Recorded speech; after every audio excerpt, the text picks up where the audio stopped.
Good evening, friends, and welcome to Live Reality Games, the place where we take our favorite shows and we make it into our reality. I'm your host, Kirk, and I just saw you last night talking about Survivor 41, Episode 4. Super fun. But tonight, we are here to talk about the biggest Survivor charity that I know about in the country that raises the most money. Sean, help me out. Which season is this? Which number? This is Live to Give season 5. It's been 6 years. Either way, we had a pandemic in there, which, as you guys will learn if you've gotten a chance to watch the episode, this season, our biggest one ever, that we have raised over, I believe, I'm going to get this wrong, this season alone raised over, what, $70,000?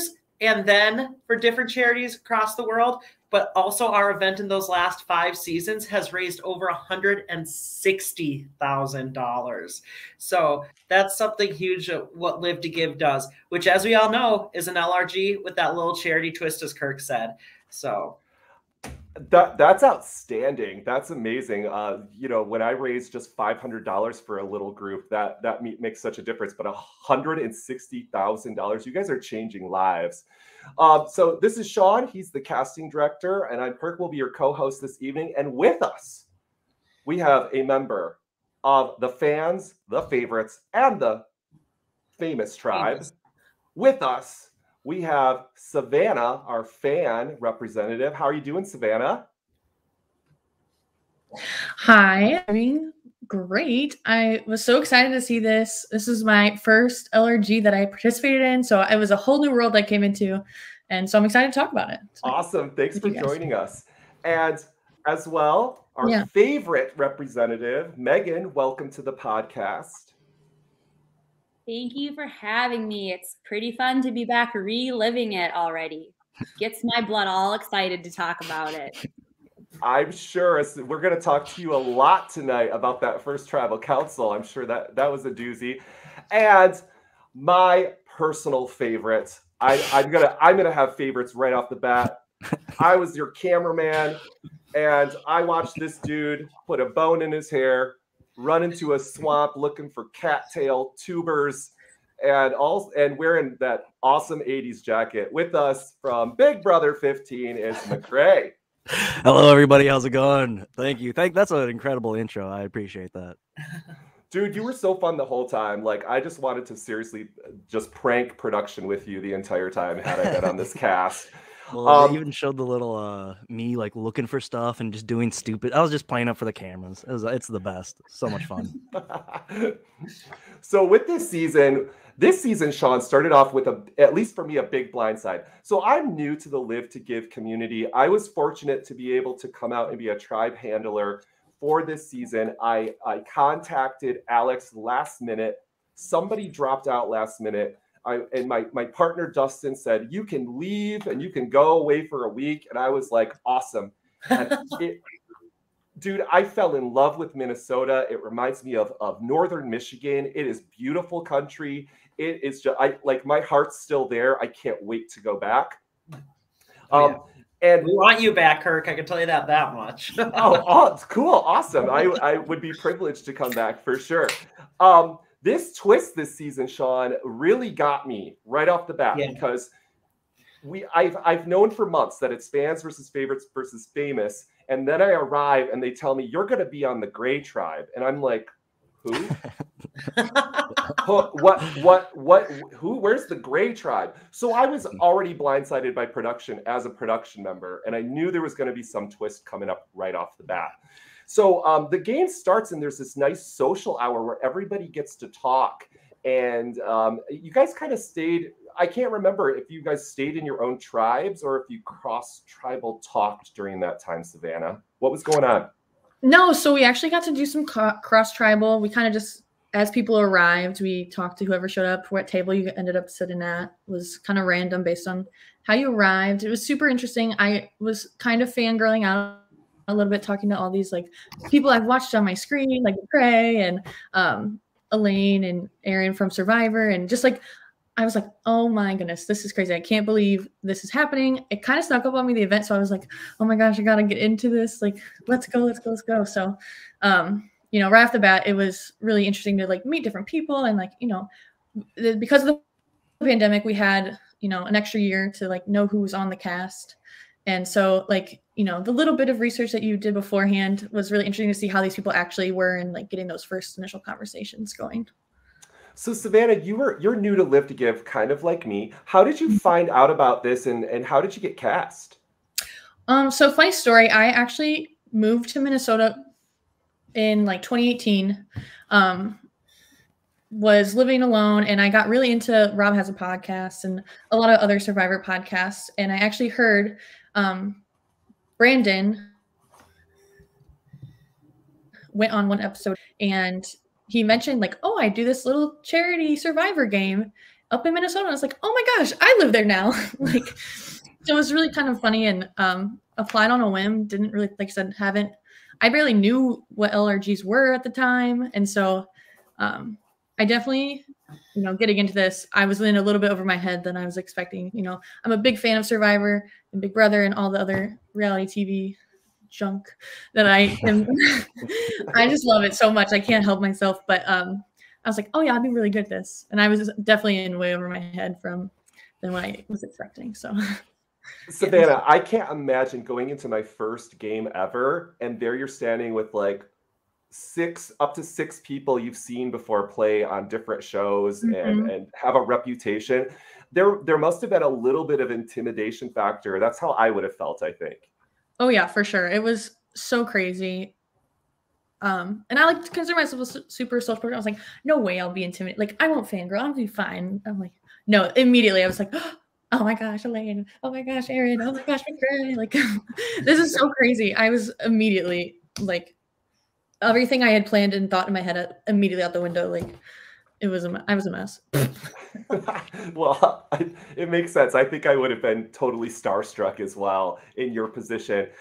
Meagan, you're representing the kind of the favorites tribe for us tonight. So since I'm new to Live to Give and some of our listeners that live under a rock maybe haven't heard about Live to Give as well, can you tell us about the season you played prior to this, what season that was, and how you got invited to come to this? Thanks, Sean. Sean just flashed to number 2 because that is why before this season even started, I had to remind myself like 15,000 times, like what season was I in or on? I played on number 2, which is like the first year, I believe, where they did it overnight. So it was kind of like the first real thing. Yeah. We recorded our footage on cell phones and most of it was lost. Which is probably why they showed me cry in 16 episodes and I really only cried once in my defense. Okay. I will say this for anyone who doesn't know, I am the casting director, but my season was season 2 with Meagan, and I'll let her go on with that. But I can safely say one tear shed. That was a small bit of a lie. It was after one immunity that I really lost it, which, you know, was actually one of my biggest goals this year was that I wasn't going to cry because you come back as a favorite. And I think that's the resonating sound that I heard throughout my tribe the whole time I was there was, how are you going to play different than last time? And how are you going to redeem yourself? And everybody was out for doing better than last time. So that added some extra pressure and we'd all been there before. So you don't want to make the same mistakes. And ironically, I think a lot of us did. I don't know, but it's one of those things where you are yourself no matter what, and no matter how hard you try to change it, sometimes you can't. And when you're in the game, there's so many changes that you can't expect it. But we all knew a little about each other because we had watched previous seasons and a lot of us had played together. My husband played Live to Give and he won his season. So that also made me kind of nervous because he had some people playing this time who he had blindsided or hurt himself. So I thought they would come after me. So being a favorite definitely added a dimension that I wasn't really prepared for going into the game. I will say this. I'll talk just a quick from my casting director side of things this season. Meagan, you are phenomenal. But I want to say this season was such a treat to cast in a good way and a bad. It was a treat in the fact that it was an amazing twist to cast. But when we were talking favorites, the first name that came out of our lips was Meagan. We wanted Meagan so bad. And it took a couple people dropping and us going through alternates before Meagan's like, know what, I'm ready to do this. And we are so glad you did it. And Savannah, finding you and all the other great people was fantastic. And of course, McCrae, he'll get into his story, but I know I wanted McCrae back. So it's an honor. I was super afraid to play again. Like it's scary to play the first time, but it's like 10,000 times scarier to play a second time. I was like, there's no way that it can go better than it went my first time. And I wanted to have good memories. And that's what's so amazing about Live to Give is it's bigger than winning. I mean, or not winning. It's just like the whole experience is just life-changing, even if you are there for an hour. Absolutely. That's a testament to these types of games, and especially Survivor charities, in my opinion. They're a little bit different to those players out there that play these games but haven't ever done a charitable version of Survivor. You should, because it does give back a little bit more to you. You can walk away with just a little different of an experience out of it. McCrae, tell me about your past with Live to Give. How did you get involved in the first place? I think originally I played on, let's see, I think season 3. Sean basically pulled me in and was like, you have to do this. And I was like, fine. All right. Twist my arm. No, it's like something cool that I definitely wanted to try. So yeah, I just started season 3. I did pretty terrible season 3, but this year I did even worse. So I got that going for me. Yes, no, the fears are real. Definitely about coming back again. Like I think I was probably on par as nervous as I was for Big Brother, which is weird. Like I was like a ball of anxiety. And, like me even being on a show like Big Brother, when I meet people like Elaine and Aaron, like I still get the same feeling of like, holy shit, like I saw them play. Like they're like, I fanboy out a little bit for sure. And so like once I kind of get comfortable, it's fine. But yes, I have those same exact feelings too, where it's like, ugh. And yes, I don't know, just terrible. I'm not built for Survivor. That's all I know. I don't think so. I totally, you said that in the episode, and I want to take away that statement, because I think if you were on a tribe of 10 people, it's a totally different scenario than a tribe of 6 people where you're divided as a celebrity. Yeah, I mean, it's that, and also like it's it's tighter margins. In Big Brother at the beginning there's 16 people, there's so many moving parts, and you can slip by so much easier. When there's small tribes like this, there's just not as many working moving parts, so you can't get in where you need to really. That's not me. I mean, come on. I also am just terrible. So like you could say the game this or that or whatever, but also like, come on, I could have shown up, I guess. I don't know. I was too busy doing stupid stuff like wearing a suit coat, and yeah, I don't know. Those most dapper contestant ever. Well, there's always like a suit coat guy. There's always a suit coat guy on Survivor. So I was like, oh man, no one else is gonna do this shit. Like I have to do it. Just be stupid. And then I kind of found out there's like a suit guy curse. Maybe I was like, oh man, I wish I would have known that. I don't know if that's real. But yeah, a suit guy. I thought I'd be a suit guy for the show. Oh, if this is legit, I want to hear about this suit curse. People look into this and let Survivor me know. super fans. Yeah, I'm not a Survivor super fan. I like watching it. I've been watching this season, but yeah, I feel like I thought I heard someone say like, oh yeah, that's a guaranteed curse to go home wearing the suit coat. Those guys always go home. I don't know. Someone check me on that. Yeah, don't get food for your tribe like tubers from cattails, because you might go home. I'm convinced you can eat those. You can eat cattails. I'm almost positive there's a part inside the cattail that you can eat. I'm almost positive. I'll have to do some research on that one. I'm pretty sure you can, but I think you can only eat the roots. But maybe there's I don't know if the stalk, but definitely not the brown part. Not the not the fluffy part. Not that. No, the corn dog part. Idea. Part. Yeah. So, okay, guys, this is episode 1 we're talking about, called Operation Silent but Deadly. And if you've watched my podcast, I like to sometimes pull quotes that could be alternative titles for this episode. So here's a couple from the other tribe. So Operation Silent but Deadly, I think, was said by Elder, right? Yep. But I got to say, Elaine's, now if it's a snake, I kill it, would be perfect for this episode. Also, I like James referring to the frog like the guts are out of it. It was fucking hilarious. And then, of course, my man, I have a bone in my hair, for God's sake. Which I just love. Like, so good. Like, yeah. So before we get to all the crazy shenanigans at camp, you guys don't even get a second. You walk in from your 3 areas, and Brandon's like, by the way, these aren't your tribes, and you get divided into new tribes. Savannah, what was your thought right then when that was going down? There had been some speculation during the social hour, a little bit. Like, we've had this whole extra year. No way, like, they're gonna let us stay together. We've had enough time to do. There was people that I heard talking about having spreadsheets about people and like doing a little bit the bare minimum. I did the bare minimum, but like I knew there was no way that Brandon was gonna let that slide, and just like that's the way it is. So I was still a little shocked and a little nervous about it because you know, on the off chance that it was gonna be the fans, I didn't know. You know, I felt comfortable, and I had talked to them a lot during the social hour, so it was definitely a little nerve-wracking, but it was exciting because I wanted to interact with those other people and, like, you know, get to meet. I was on a tribe with James, like you were saying, and he was super interesting to talk to, and like it was just a really fun time, at least for me, my tribe. I know the other 2 will probably have different stories, but to like mix it up and get to know the different people and whatnot. So. Yeah. Well, then we right away get the twist, more twists of the season. There's more safety. So we have Bergen, the #1 charitable raiser, who gets 4 rounds of safety. In the history of the event, too. This isn't just like this season. This guy raised, was it over 16,000, almost 17,000 on his own.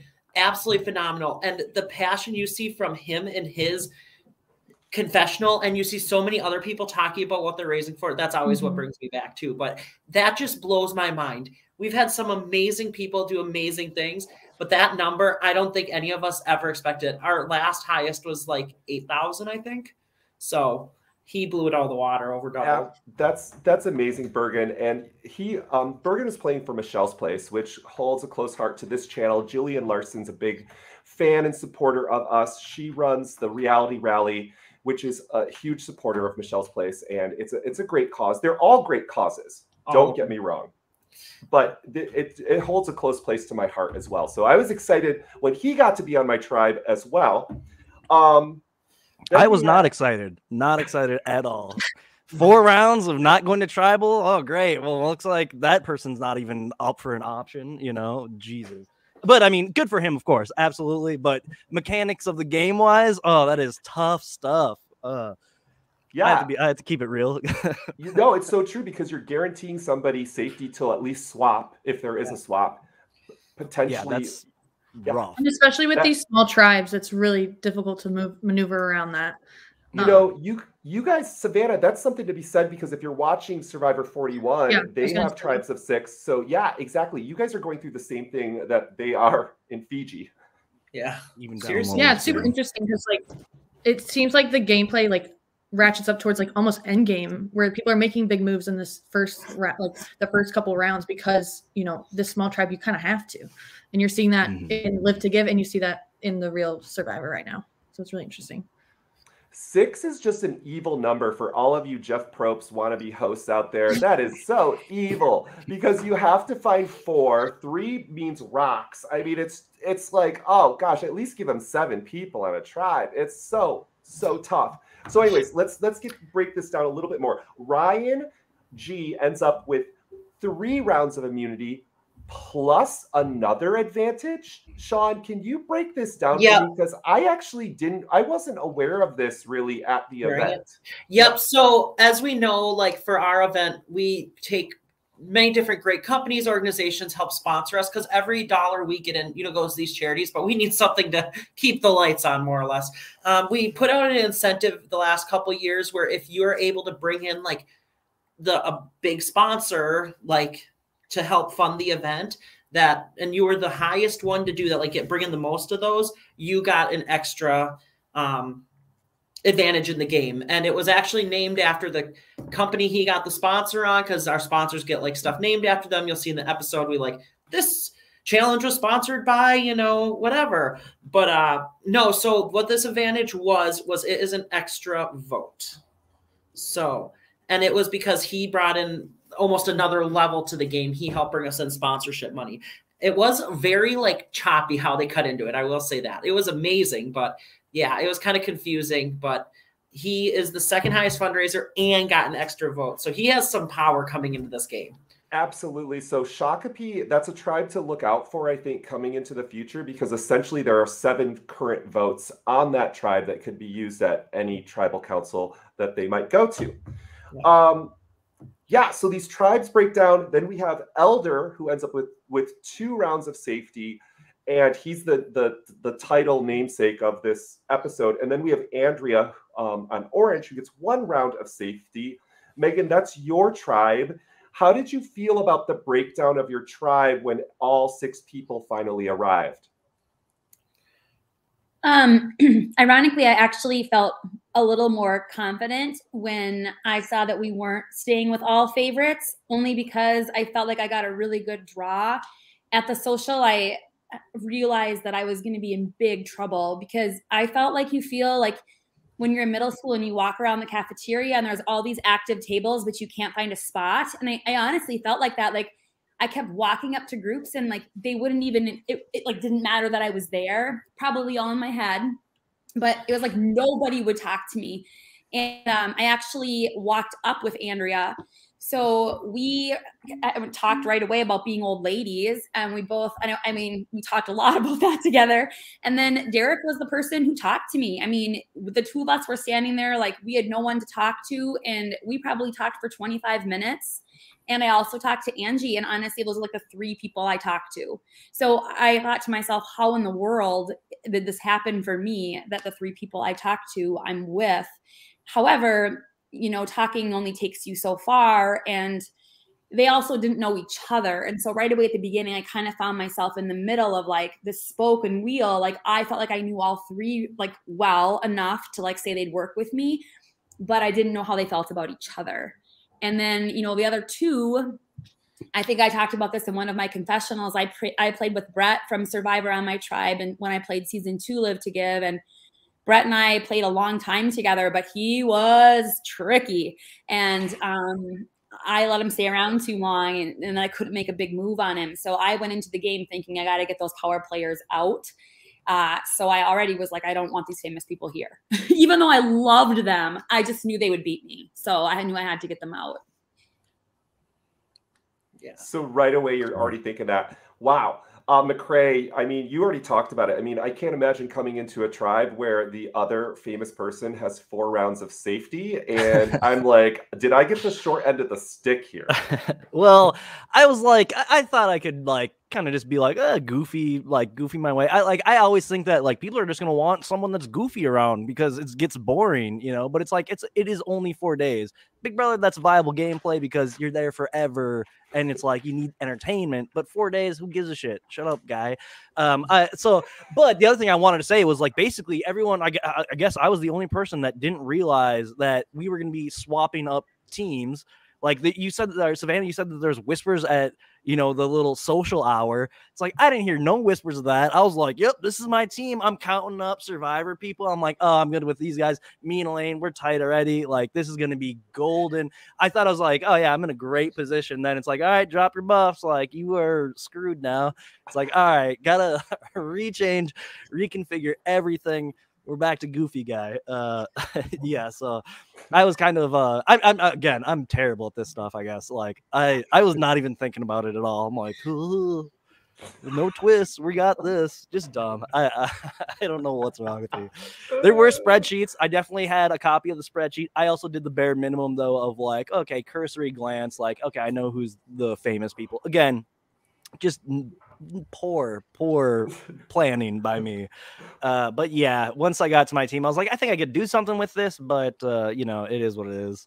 What is this elusive spreadsheet that everybody keeps talking about? I don't want to talk about it. It's not my thing to talk about. Maybe one day, yeah. Eventually, in the future episodes, maybe you'll have the proprietor of it. Okay, so I'll make sure I keep this question every episode. Tell me about the damn spreadsheet. I mean, I will say in reference to the spreadsheet that I know nothing about. Like that is something where like you realize so fast coming into this game how fast paced it is. And I mean, it is like people are ready, and because we went to tribal right away. Like, I don't even know that I had one conversation with anyone on my tribe about anything other than the game. Like, honestly, because it just was like we were aiming right the first second. Like, I didn't know if people had siblings. I didn't know where they were from. I mean, if I would have known, I would have had to have done my research, which I didn't do. And so I just felt really like thrown into the dark with these people. And all of a sudden it's, who do you want to vote out?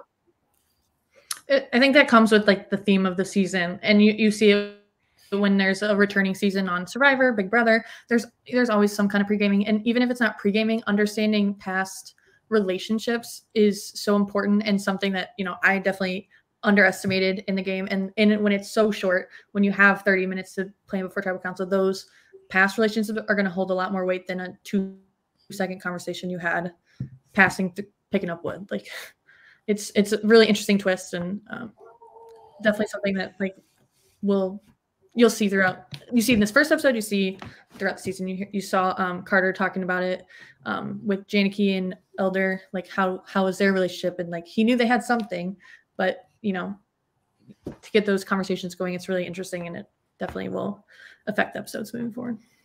Oh, absolutely. It's going to be super interesting.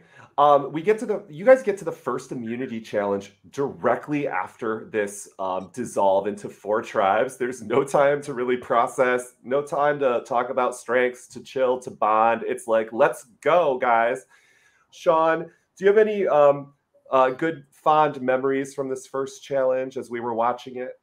I just remember there was some back and forth.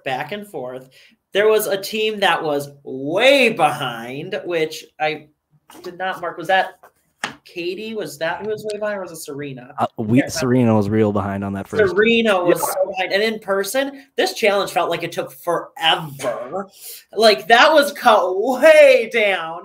And people were like wore out. I literally remember McCrae doing the ring toss, and he was the last one done. He was like, I thought the guy was going to pass out. He was so wiped from just back and forth. He's already stressed. Like, it's kind of hot out. Like, that challenge actually took it out of people. And I think it lasted like probably 40 minutes, honestly. Like, it was not a short challenge. It felt like it. And yeah, I was dying. Absolutely. Just sorry to chime in here, but I actually was dying. I realize again that I am like, oh, I'm so out of shape. I was on Big Brother 9 years ago. I was a skinny mini. Now I'm just like wheezing. I'm just terrible. I also a little behind the scenes. The only reason I got it is the log that you had to stand behind to throw the little rings. I started kicking it up forward, picking it up more. Oh yeah, more. There was definitely some shady moves on McCrae's part. I made that comment. I know. I was wishing they would have showed it in the episode because it was so funny, I thought. But yes, I definitely was a little cheater. It sounds like you play Survivor very well, McCrae. Yeah, I'm dirty as hell. Sorry. Go. Oh, just regarding Serena, my favorite part of this part is when Brandon goes, "Serena's got the plastic." And yes. Oh my gosh, I did the plastic too, and it was so scary. I got down, and you know, the adrenaline is rushing. The first challenge is going. We get going. We're running down this hill. We get to it, and we are all taking forever to unwrap this. Like, everyone's cheering. It's like it starts to slow down the cheers, and I was panicking. Like, my biggest fear was that I was going to flub the first challenge, get voted out first, and like be a disgrace to my family and everything. But like, that was so hard. It was just like, I'm like, I've done this at Christmas. This is a fun game, and I saw everyone's biting it. I'm like, am I doing the right thing? I was panicking. It's crazy. Serena, she had plastic inside of her teeth. Yeah. It was in her teeth. And I was like, where's the camera? Like, we need, it was insane. I was next to Serena, and she was like, I'm not kidding. She was wrapping away like crazy. And I'm thinking, oh, like I couldn't even get the cellophane to move. I couldn't find the edge of it. So I'm like, I'm biting this. And so I just started to bite it. And then pretty soon everybody started biting it. And all I could see is Sabrina kept doing this and this and this. And she kept winding and winding and she wasn't getting anywhere. And everybody started finishing, and I just knew I had to stick with my teeth. And I mean, I thought that was going to be I volunteered for that because I thought, I mean, I got to do this. I can't do anything else. The only thing I can do is unwrap cellophane, and I could barely do it. I was so disappointed in myself that plus we had to run down a super long hill that was really bumpy and had it was big harder than it looked. I almost fell going back up. It was amazing. It was a hill of death. It was not a very good hill. I was mostly worried about your teeth, Megan. Like, I seriously was like, man, I don't know. My dentist would not approve. I was like, you know what, you guys know it's out of body. I didn't even think about what I was doing. I was like, get this thing open, whatever it takes. It was a really fun challenge because it really did come down to seconds at the end, and everyone was solving that word puzzle, and so it was the adrenaline, the hearts pumping. My tribe finally won. I was like so elated. I'm like, I'm not gonna be the first, but thank goodness. But like, it was just so fun and like a dream come true, honestly, for me. Like coming out and like, it felt like I was in the moment in Survivor. Like the pressure's on, the adrenaline's pumping. It was super fun. Anyways, and then suddenly, Savannah, all of that pressure goes away of like being like the first one eliminated from your tribe. You got it. You're new to this stuff. That just must have been the greatest feeling. Yes, and I'm one of the most competitive. I am the most competitive person I know because I'm so competitive, and I play sports my whole life. It's just like it felt like took me back to those big moments in like my sports career, and like it was so fun. It was so important, and it just felt really good. So it was super fun for me. Sorry, guys. One of my favorite moments happened when Elaine was throwing the beanbags and knocked over almost all of my tribe's blocks, and I'm like, "Go, Elaine!" She was also taking people's beanbags and throwing them into the woods from the other tribes, and that came like quite a few times. Like, I don't even know that she knew whose bags she was throwing. Like, are these my enemies? Are these my? She just started chucking bags. Like, I don't care. They're going in the woods. Amazing. That's awesome. God, I love her. So good. She was the best. So good. And then I'm forgetting, like, was everybody on the puzzle at the end, right? All 4 tribes? So everyone was on the very puzzle at the end, and you're going to notice there was some tribes getting close, which you've seen the episode I'm talking about. Orange tribe like had it, and they like swapped 2 words around. But I think everyone being at the puzzle at the end might have Brandon had a little bit of a slip up, if anyone knows what I'm talking about. Well, when you're going for multiple immunity winners, you probably shouldn't shout out the answer like Jeff Probst when the first one finishes it. Magically, everyone else was scrambling to finish right after that. And that actually ruined it for us because Derek, it was a master puzzle solver. He had like 3 words done. And then you got to have a second person come help because nobody could get it. And so Aaron came in to help Derek, and Aaron got the last word. It was luxury and safety. And then Aaron decided he wanted to flop the words. But we had to flop entire words where everybody else had letters off the wood. Like they were on the side. And so they could really quickly put the letters back, but we had to flop 2 entire words. And so it actually hurt us that we had solved the puzzle because we had to move the puzzle instead of like doing the puzzle. So then we lost. We went from first place to last place with that move. We just did terrible. We were just doing bad. I mean, that's it. That's all. That's our excuse. We were just James bad. and Hannah had the fast fingers. They were able to just beat you guys out by a little bit. So it was down to the wire. It was so fun, so exciting. Regardless of what happened, it was like buzzer beater moment down to the wire. It was super fun. So we end up with Purple winning first place. And I got to say, this was the nicest Jeff Probst ever because every tribe got a reward. Well, kind of. First place took the advantage. Elder thought that was a clue. Like maybe I should take the advantage because the puzzle says safety's better than luxury. Then we have Shaka P, the green tribe, winning in second. James comes up and says, "We want the pillows." I thought that was a pretty good choice, to be honest, but that's just me. They were very clutch. Very clutch. Yeah. Totally. And then we have 2 losses, but both tribes get a reward. I thought this was a really cool kind of twist. But my tribe, Cam goes up, and they have the choice between s'mores and a tarp. And he picks the tarp. I don't know. I was hoping for some good cameraing of a nice s'mores kumbaya moment, but we got a tarp. I mean, the tarp makes sense, I guess, but in a real Survivor game, it makes way more sense. And this one, it was like, well, maybe we'll have somewhere to sit down. I guess we use it as a roof, but it's like you're basically out of that thing immediately. So what are we really talking about here? Like, yeah, there was no elements, or there was no rain. So you're probably right. I think that would have been way better. And so Orange Tribe, they chose the s'mores and took that back. So at this point in the episode, it really breaks down into talking about each tribe individually. And we first go to, I think it was the Green Tribe. Shakopee. Yeah, Shakopee. Am I right? That's right. And yes, this is the land of frogs. There's frogs everywhere here. So many frogs, little frogs. It was really sad. It was like the first thing we stumbled upon. It was really sad. The guts were coming out. Yeah, so you guys started with a frog funeral. Mm-hmm. We let him out to sea in the little lake and gave him our good thoughts and sent him on his way. And it was super chill at our camp. Honestly, winning was, again, my biggest fear was out the window, so that was good. We came back, we had the pillows and blankets, and it was super nice. I have watched seasons past, and I've seen they throw advantages into the pillows and blankets sometimes. So we were all kind of sus, like opening the blankets up, like, oh yeah, they sound nice and pretty, but nothing was in there. Lisa and I found. I don't think anyone found anything, but it was super fun. It was super weird though, because I'm like ready to we're into it, let's do it. And it was super weird. Our tribe was just having the best time. We really didn't have to talk about a lot of game. In our camp, we tried to break off a little bit, but we were all too close to like really get into any real strategy talk so far. So it was more like passing glances, like, yeah, we're good. Hey.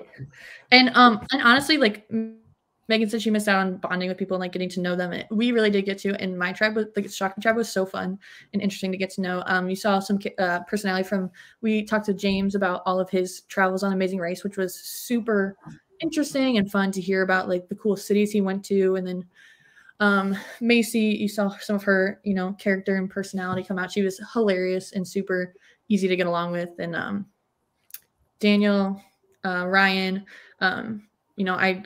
Ryan and I were the fans on the tribe, so we kind of had a good understanding, like, hey, we're good. And with him having safety, it was super like helpful for me, I thought. So, and then Hannah, I felt like me and Hannah were really similar, so it was really easy to get along with. And yeah, it was a really fun time. I know there's more drama with the other tribes. That's true, but I have a couple questions. So Savannah, did Ryan tell you during this first round that he had the extra vote? No, I did not know that. Okay. No. I loved kind of the budding relationship between you and Macy in this episode. That was really cool to watch. I hope that continues on as we watch on. And also, you guys started fire right away. And I'm just trying to remember, what supplies were you guys given for fire? Were you given a lighter, or did you have to use flint? We were given a lighter. Okay. It was a little difficult. Everything was kind of wet, so it took us a little bit, but we were able to get it going as a team. Awesome. So for your first round of Survivor ever, you got to have the total kumbaya moment where you go back to camp, you get to chill. That's awesome, Savannah. It was super fun. I was a little bit more ready to get into the game. Like, I was trying my best to like sneak in the little strategy, which was, you have to, but no, it was a blast. So no complaints from me, really. I can't complain. Yeah, it's like you have your foot on the pedal, but you knew to kind of take it off. You were like, okay, you're checking the vibe of the room. Nobody else is accelerating as fast, so you're like, let me pull back a little bit. Yeah. Yep. Yeah. Just not gonna hit the brakes. Just gonna lift my foot off the gas a little bit. Yes. So next up, we go to the Purple Tribe, and there's frogs here too, but these frogs are a little bit different. These frogs, if you lick them, you'll start tripping. Apparently, I only thought those frogs were in Australia. Oh my gosh, I loved that part of the funny. episode. I was laughing so hard. Made me want to go lick some frogs. Oh my gosh. And I think what's hard is we do have to go off the episode for this, because I'll give a little background. I was leading the Noka, the Orange Tribe, where Meagan was at. We'll talk about that in a little bit. So none of us were actually at the Purple Camp, but that was another kumbaya situation, of course, which can't imagine how that really felt, but it definitely felt like they were doing a little more strategizing than the Shakopee tribe, though. You know, you heard the conversation with Carter and Janaki, and I think it was Lance, and they were talking about, you know, the relationship between Elder and Janaki because they played together in the past. You got some of that. Elaine, you know, a hoot. Lance was really there to play from the start, from watching it, and so definitely there was a little bit of, like, it was still kumbaya, but there was definitely, their foot was on the gas a little bit harder than over at the Green Tribe. So. Absolutely, Savannah, because we get the sense of a budding, like, Lance versus Elder type of dynamic right away in this episode. That's really interesting because Elder has safety for 4 rounds and Lance is aware of this.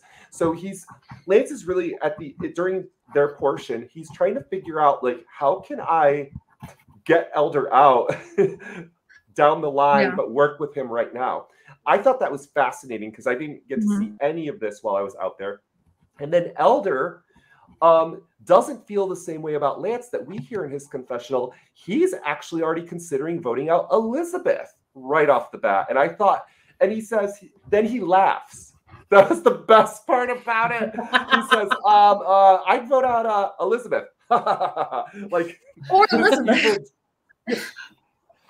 Like, so evil funny. Genius. Ryan is the best because that dude, like, the persona that he gives out playing during these games is just like evil madman, like just crazy guy. But when you talk to him in real life, he's just the most mild manner, just like very quiet, like respectable, or, you know, just respectful to everyone. It's like so completely opposite. It's really fun to watch that Ryan come out, and it's like, oh yeah, where is that Ryan hiding?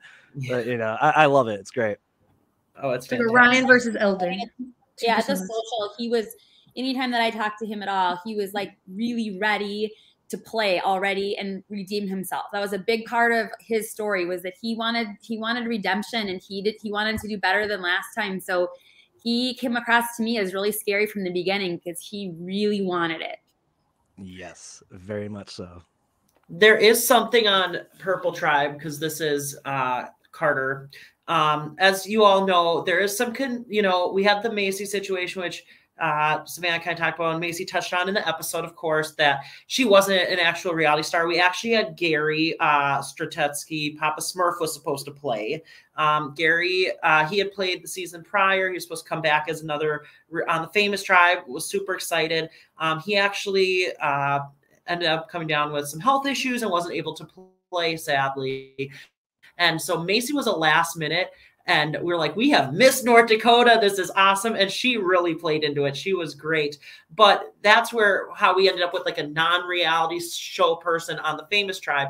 But then that's where I want to roll into Carter. As you guys know, and I'm sure we'll talk about a little bit, Carter is Sunday Bergquist, who we heard the tribute to at the beginning. Beautiful tribute to Sunday and Chad, the landowner, at the beginning. But Carter is Sunday's son, and Carter did play in season 2 with Meagan and myself and a couple others. But Carter, I just wanted to shout him out. His confessional, I mean, I know I got a little shout out in it, as well as did other people, about how much his mom, about like Live to Give and his mom and us. Like, I just wanted to say, like, that touched me when I saw it, because I wasn't at that tribe. But I know it's so important how much Sunday has done for Live to Give, like McCrae and like Meagan, like every other amazing alumni person who've ever touched it. But she was so fantastic. And Carter was a replacement for Sunday after she did pass from her cancer a few months before the event. So it was really cool having Carter back and for him to get to represent his mom. And he's been here, you know, the whole history of the show or the event as well. So that's really neat as well to have that point from all perspectives. So I just want to give a shout out to Carter and all he did and said and who he was there for and representing. And I think I'd like to piggyback off that. I mean, I honestly, like, Sunday and Carter, there's just no one. Sunday is simply amazing, and her son is just golden. I mean, he is just one of the kindest, sweetest, but he's also such a great competitor. He's so genuine, but he, like in the game of Survivor, I mean, what a charmer, but it's genuine, like it's real. And when you play Survivor, it's hard to trust that all the time, but that's really who he is. And I think he learned a lot of that from his mom, because she has just so much charisma and she's so magnetic, and she was a fierce competitor. When I played against Sunday and Live to Give, we had to wrestle in the pool for a basketball, and I think we had like 3 draws where we were like drowning each other. And I remember once being like Meagan, and I was like, in my memory, I like gave her mercy, which like I'm sure I didn't, like, because I'm sure I would needed mercy myself. But it's like one of the neatest memories of like I'm just wrestling in this pool with this woman who is like just such a woman of God, and she's such a good inspiration. But yet, holy cow, is she fierce and tough. So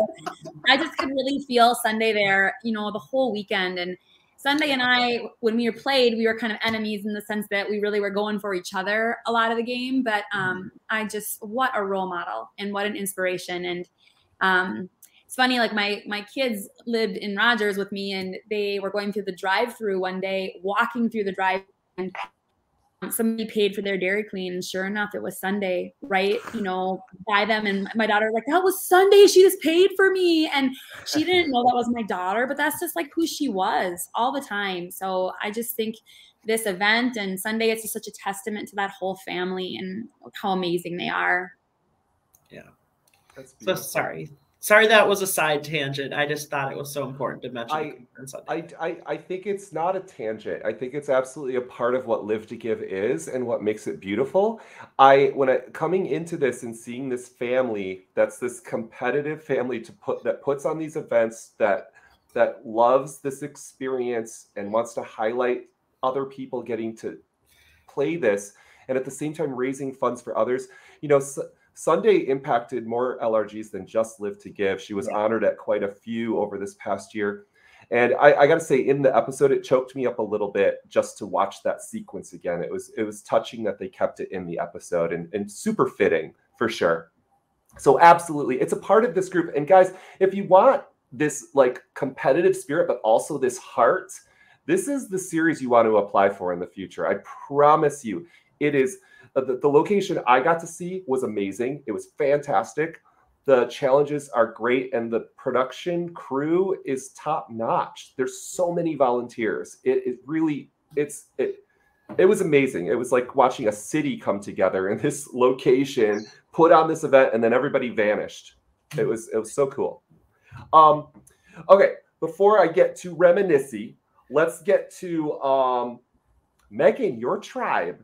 So you guys are going to tribal council, and this is all about you, babe. So let me hear it from you. Like what was going down at your camp?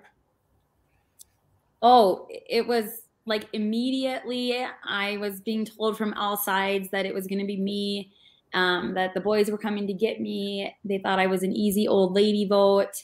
And that's kind of where it stood for the whole time, really. I mean, I knew I had to scramble, but I also kind of felt like I didn't have to worry as much as maybe I would have if I hadn't already had some conversations. Like we were walking down the trail into the woods and we were already talking. I mean, those boys were up in the front and we were already buzzing before we even got to our tribe. So it was talk on the way down that really, I think, really cemented it for me. But then, you know, you start getting paranoid because then you start hearing you see lots of people going into the woods whispering like crazy. There was a ton of talking in that sequence. And then there's Jack running and taking his clothes off out of nowhere.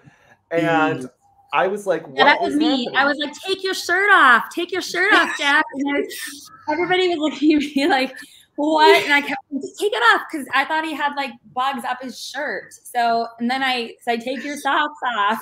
So I don't know. I was just trying to help him. I've never seen someone scream that much. He was running down the path as fast as he could, screaming like this.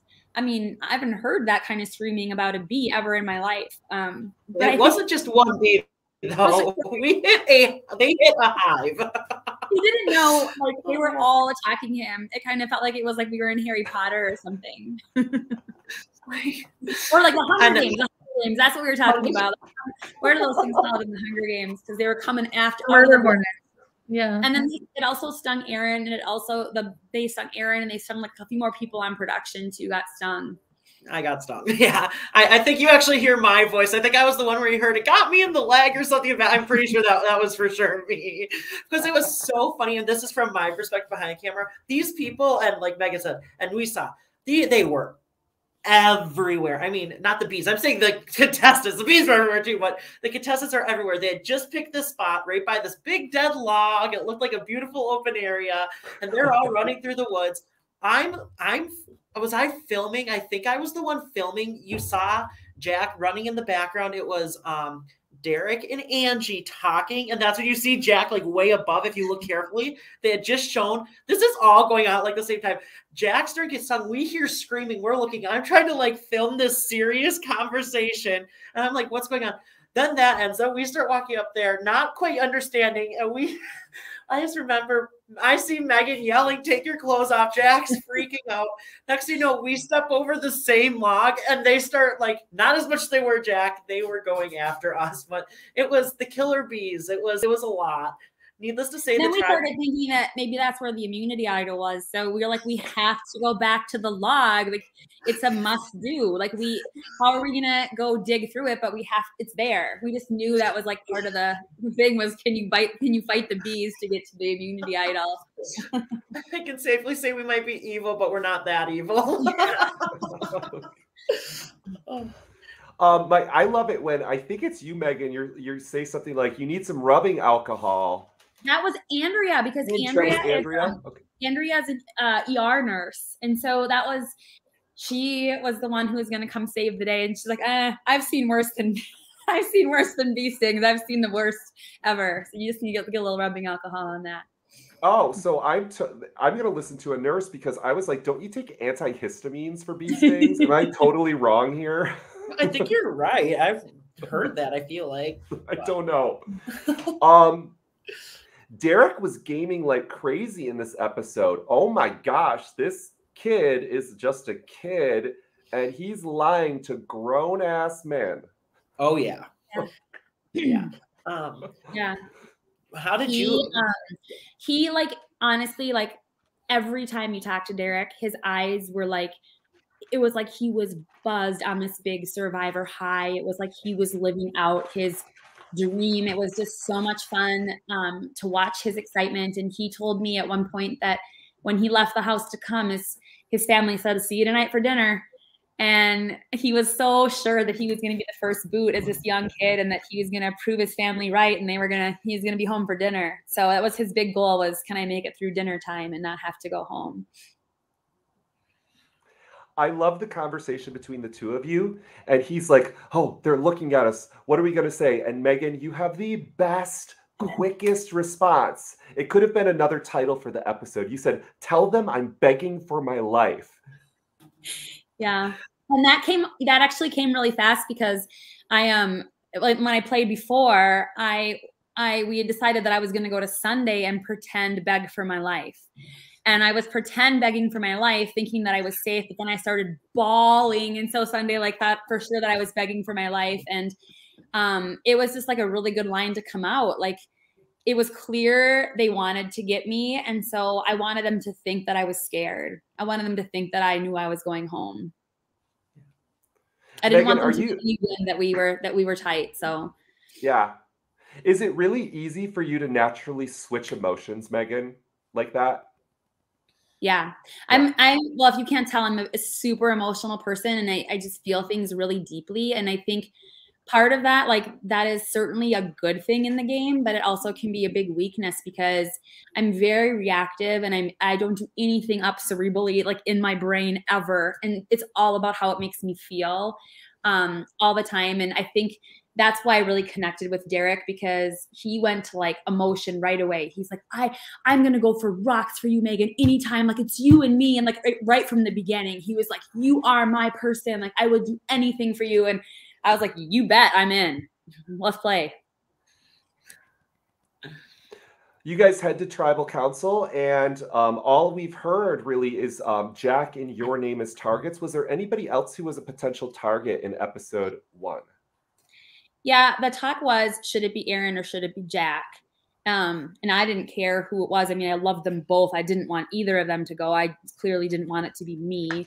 And that was a lot of stuff that happened behind my back. And I actually was really surprised that Aaron ended up voting for Jack, because I thought Aaron was going to be blindsided as well. So that's something I didn't know about, where the people in my alliance, I think, had told Aaron, like, it's going to be Jack. I knew to write down Jack, and I thought everyone was going to, except for Aaron, was going to vote Jack. So, but it was kind of, for a long time, it was, should we vote Aaron or should we vote Jack? And I think you saw in the episode that, I mean, I think it probably was Angie saying, I'm tight with Aaron. I want to keep Aaron. Not sure. But Derek also told me that he really wanted to keep Aaron around, because Derek loved listening to Aaron's stories, as we all did. And it's like, how long can we keep this cool Survivor guy around? Because what a cool guy. He's Jack's awesome too. I hadn't watched The Circle, so I have now, though. Go Jack. That was awesome. But at the time, I didn't really know who Jack was. But I certainly knew who Aaron was. And did you guys know that Jack had a history with live games prior to this game? No, and I also didn't know that in The Circle that Jack was pretending to be someone who he wasn't.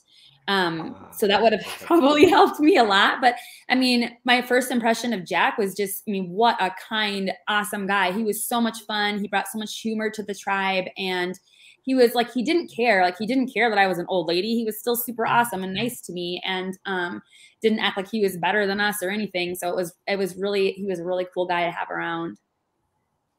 Yeah, Jack's played Survival Challenge. He came to Michigan that same year to play my game, Coco Pele, and then he went on to play, I think, a Big Brother or Mole game in Ohio. I think it's Victory House, but I'm not really sure. So he in 1 year, he played so many games, and then he got cast on The Circle right afterwards. And I got to tell you, all of these live game players were like, "Oh, I'm next.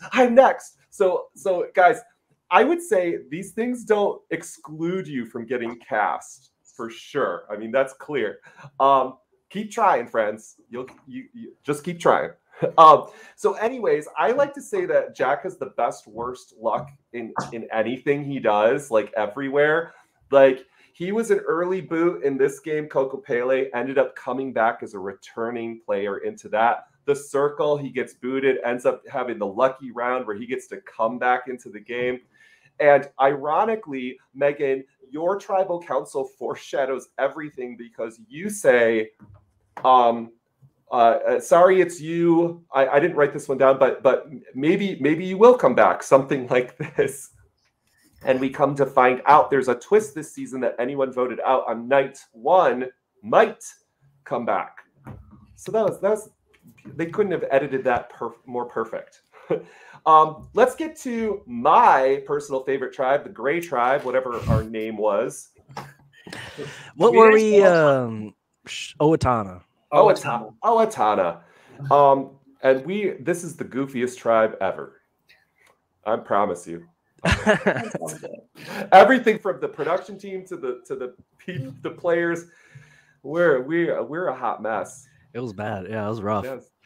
We didn't even get half the stuff I did on camera. I mean, the fire extinguisher, shooting that off to, well, come on, you got to make sure it works. We had to test it. Yeah, just a lot of dumb stuff that I did. I feel like we missed a lot of it, but yeah, no, I think that's why probably I did so bad. Just like mugging for the camera, just trying to make good TV. I don't think I did that, but I was trying. Another notable moment is Bergen's carcass that he uncovers and decides to make the staff of death with the skull on it. And then I don't think they had to try too hard to convince you to put the bone in your hair. No, not at all. I was basically like, yeah, let's do it. Let's get crazy. I was like, again, trying to make everyone laugh, where I was like, yeah, this will be funny to the people that I'm playing with. This will be funny to the crew member, or this will be funny for the show. I mean, I don't know. I was just trying to just trying to lighten stuff up. You know, you guys said that you guys went to, you went and it was kumbaya, you know, or you went and then it was, you know, everyone was starting to play right away. Like we went back and it was basically kind of kumbaya. I was just like, I didn't want to get to game playing. I basically did not want to do that. I wanted to like, well, let's just hang out. Like, this is crazy. We all get to play in a place together. Like, COVID's decimated everything. And like, well, yeah, we're all hanging out. Like, let's have fun. That's the way I do things, I guess. But yeah, no, I'm in a game with like, you know, Serena, who's just like cutthroat, like just an all-time competitor basically. So you know, like to me it's like, oh, this is cool, but also I'm like, what's up everybody, and then Serena's just like, you know, like just working stuff. Like Cam, I had completely underestimated Cam, another person that's just like, you know, running stuff, and I'm let me check in this log, just dumb. But no, yeah, it was fun. It was definitely fun. There was a lot of kumbaya stuff, and I think I kind of delayed the gameplay because I was just being so stupid and being like, hey, what about this? What's this like? I don't know. That's an honest tactic though in a game like this to delay other players' gameplay. I think it's always an admirable move because also socially it puts yourself in kind of a good spot. But you're right. We see that we have some other players on Gray that are just not here necessarily to socialize at all. Yeah. Like, absolutely correct. That's correct. You know, that's the right move, obviously, in a game that's so short. Like, you need to get down to business, not, you know, dick around. And the other thing about it is like, yeah, I can play the like goofy guy game for so long, but also it's like, well, or like Serena, I know through people from my season. She's played on Sequester. You know, Serena's just like, she knows the people that I know. And so like, she knows that I'm no dumb. Like she knows that I can pretend to be, or, you know, like I'm not pretending to have fun, but am having fun. But she also knows that like, I'm capable of doing things. Like I'm not a complete slouch when it comes to gaming. So I know I like it. And I mean, anyone that's done the research about the game would probably know that too. It's like, I got to 4th place in Big Brother. Again, it wasn't because I was a slouch. I mean, I definitely slouched the whole time, slept all the time, but I mean, come on. I did a little bit of work, but that's the thing. Not round one. You're notable for round one. I think you broke some records. Actually. Kinda, yeah. There's a couple. I've got a couple records in my name. Yeah. Some that we probably shouldn't talk about on air, but I want to watch Big Brother now. Oh yeah. I have. My season. I think that was back, though. I'm starting that tonight. I can get through episode 1. That's all I need. It sounds like. yeah, absolutely. Actually, yeah. I think that's episode true. 1. I do great. It's I great. think I'm looking good in episode 1. But yeah, no, that's the thing. I mean. Yeah, I don't think I have the necessary requirements. Like, I'm a person that, like, it takes me a while to get warmed up to everybody. So it takes me a while just to, like, kind of get in the groove of things. You know, everyone kind of, like, I went out for my first interview where it's just like, okay, well, tell me how you feel about your position in the tribe or whatever, you know, and I'm just like, I was doing goofy stuff. Like, there was a squirrel that moved around the woods, and I was like, oh, that's food. Like, I kind of like faked to go get it. Just like, I was so dumb. But, you know, when I came back, basically, we see that conversation that in the episode where Serena and Bergen are talking, and they're like, "Oh yeah, Katie," and I'm like, "Who?" And they're like, "Katie," and I'm like, "Wait, what?" Like, just getting old man ears and just. But I was like, "Okay, good." Like, I honestly thought right away, like, me and Serena would be tight because of our connection with Judd and Sequester, and she played before. I thought we were just gonna be good. Bergen, I knew that he was a reality star or, you know, famous, so I thought we'd be tight too. But, you know, eventually, you know, as soon as I hear from them that it's not me, I'm like, this is good as golden. I can go back to being a goofy gobbler, just being a weirdo. But then me and Cam are walking around, and I was just like pretending like, I'm just looking for idols. Who cares? Like, whatever. I'm fine. I've got the numbers already. Dumb. But we're just like looking in logs, and then sure enough, he looks in a tree and finds the idol, and I'm like, oh, perfect, like we're good to go. Like in Big Brother, it's a game of trust, you know. Like Survivor, I feel like, is a game of betrayal. And so like Big Brother, it's a thing where it's like, okay, well, we're tight now. Like we just bonded over seeing a collective power that we now have the ability to use, outsmart anyone else. We can absolutely use this to our advantage. It's gonna be good. Survivor, it's like, oh yeah, no, you blindside the other dumb one, you know, like you take Lenny out to the back and shoot him, you know. Like it's so basically, I mean, I think that's what happened to me. I'm a very loyal person. I play loyal, I guess. Like that's probably my downfall. But that's the thing where it's like, oh yeah, if me and you are tight, we're tight forever. I'm in. But I think that's it didn't help. Cam is a mastermind, and my hat's off to him. Good on him. But yeah, that's basically I think how I kind of got overall. It's so true, but I want to, because I was there, and I have to talk to Cam about this. But our idol, the great idol, was actually the easiest idol to find. I knew it was in a just stupid little spot that I was like, I should have checked that already. Yeah. What am I doing? So, and here's the thing. I think Cam got it because they were collecting firewood and you were actually going out and looking for it. So even though you were being goofy, you were still playing the game. I'll have to ask Cam, but I really think he got it on accident because a bunch of you were collecting firewood right at that moment. It was literally in the wood he grabbed, which was very close to the trail. Whereas the other tribes' idols are not going to be so simple. That is a little preview, but not a spoiler. So I didn't actually know that, McCrae, that you saw the idol. Yeah, me and him were walking together when he found it, and I was like, perfect. I honestly felt like I was good to go. And like, that's the most annoying and embarrassing part of it, that I was just like, oh, good job, McCrae. You've got this locked up. And then just like, oh yeah, no, you're the rube of the tribe. It's humbling. I like it.